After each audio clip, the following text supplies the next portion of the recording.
आत्मीय जय माता की त्रिशक्ति न्यूज़ पर आप सभी का हार्दिक स्वागत है। भगवती मानव कल्याण संगठन। तो आज हमारे साथ संध्या शुक्ला जी है, बहुत स्वागत है।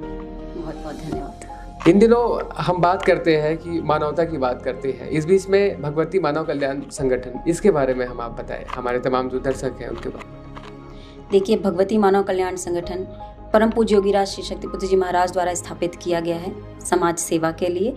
और यह संगठन पिछले 25 वर्षों से समाज में अनीति, अन्याय, अधर्म के विरोध में आवाज़ उठा रहा है और वहीं साथ ही साथ समाज में सेवा का भी कार्य कर रहा है।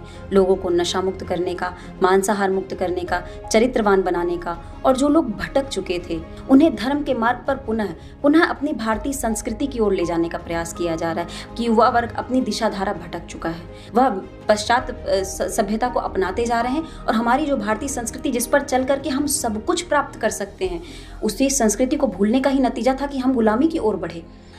तो एक राजनीतिक संगठन भी इस धारा से होकर एक चेतना जागृत करने की जो ये पहल आप इस संगठन के द्वारा की जा रही है, इस पर भी आप बताएं। जब हम समाज के बीच में रहते हैं तो समाज के प्रति हमारा धर्म सबसे पहले हमें यही सिखाता है कि हर मानव के केवल 3 कर्तव्य होते हैं। पहला कर्तव्य होता है मानवता की सेवा करना। समाज में जिस तरह से भी हम समाज सुधार के लिए सेवा कर सकें, हम समाज को नशा मुक्त कर सकें, जो कि आज नशा घर घर में घुस रहा है, जिसकी वजह से आज समाज का पतन हो रहा है, किसी से छुपा हुआ नहीं। तो जब आप किसी एक घर के व्यक्ति को जब आप नशा मुक्त कर देते हैं तो आप उसके मजबूती का आधार रख देते हैं, आप उसकी मजबूती की नींव रख देते हैं। वह गलत कामों से हट करके सही मार्ग पर चलने लग जाता है, वह परिवार की ओर ध्यान देने लग जाता है। दूसरा कर्तव्य हर किसी का होता है अपने धर्म की रक्षा करना, दूसरों के धर्मों का सम्मान करना और अपने धर्म का दृढ़ता के साथ पालन करना। 24 घंटे हमें उस भाव में रहना चाहिए कि हमारा जन्म किस लिए हुआ है। और हुआ फिर तीसरा कर्तव्य हमारा राष्ट्र की सेवा करना।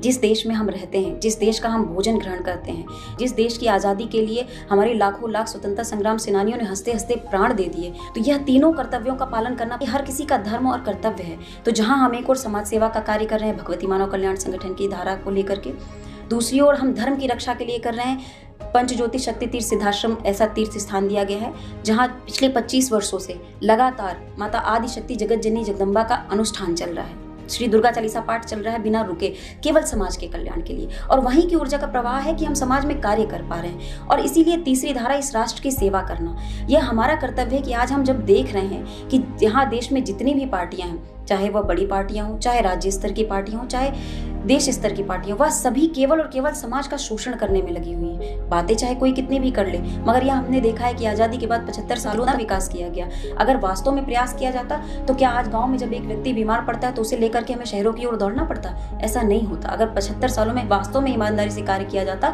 हर एक गाँव में एम्स जैसे बड़े बड़े अस्पताल होते, पढ़ने के लिए लोगों को, बच्चों को अपना घर छोड़ के नहीं जाना पड़ता। कमाई करने के लिए आज हमारे घर के बच्चों को दूसरे शहर स्टेट्स में जाना पड़ता है, दूसरे प्रदेश में जाकर के कमाई करनी पड़ती है अपना घर छोड़ करके। तो क्या वास्तव में ईमानदारी से कार्य किया गया होता? तो क्या आज भी हमारे लिए मुद्दा क्या होता है?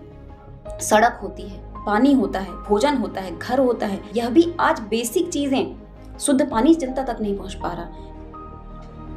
ईमानदारी से अगर वास्तव में कार्य किया गया तो क्या ये छोटे छोटे मुद्दे आज हमारी मजबूरी बने होते? ऐसा नहीं होता। आज हम कहीं ना कहीं बहुत आगे प्रगति कर चुके होते हैं, मगर इन्होंने सिर्फ और सिर्फ देश को लूटा है। दोहरी बातें करके, दोहरा चरित्र दिखा करके केवल और केवल समाज का शोषण किया है। भ्रष्टाचार को इतना बढ़ावा दिया गया कि आज यदि छोटा सा भी कार्य आपको कराना है तो बिना पैसे दिए नहीं हो सकता। यह हम आप और सभी सच्चाई जानते हैं। तो जब हम यह देख रहे हैं कि यह देश को खोखला कर रहे हैं, तो ऐसे में हमारा कर्तव्य बनता है कि हम तीसरी धारा राजनीतिक पार्टी के रूप में ऐसी पार्टी की स्थापना करें जो पूरी तरह से अनीति, अन्याय, अधर्म से लड़ सके, भय, भूख, भ्रष्टाचार को खत्म करके समाज को एक ऐसी पार्टी दे सके जो ईमानदारी से देश की जनता के लिए कार्य करे, जो देश की भावना को लेकर के आगे बढ़ सके। इसीलिए भारतीय शक्ति चेतना पार्टी का गठन किया गया है। छत्तीसगढ़ में जब शराब मुख्यतः संकल्पित त्रिशक्ति न्यूज़ यूट्यूब चैनल को सत्य, सर्जनात्मक व समसामयिक खबरों के लिए अवश्य सब्सक्राइब करें व घंटी वाला बटन दबाना न भूलें। सादर जय माता की।